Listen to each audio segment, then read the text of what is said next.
مش عايزك تخاف من الموت، أنا عايزك تشتاق للموت.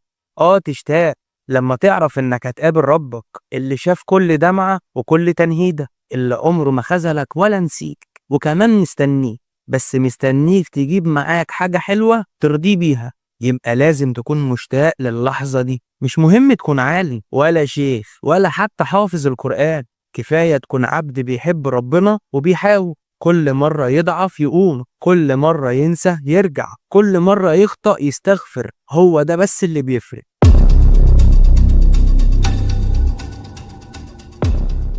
القبر مش النهاية، دي البداية، وانت اللي هتختار تبدأ ازاي. ابدأ النهاردة، وابدأ ولو بآية، ولو بتسبيحة أو حتى بدعوة. افتح صفحة جديدة مع ربنا، مش مع الناس، مع نفسك ومع ربك.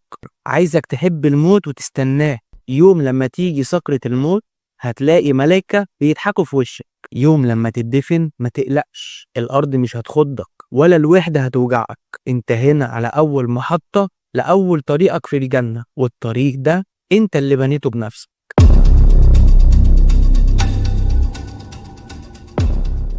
خلي بالك من الراحة اللي جاية بعد ما الدنيا تخلص. خلي قبرك بيتك اللي نفسك تعيش فيه. رتب قبرك قبل ما يجي الميعاد وتدخل عليه.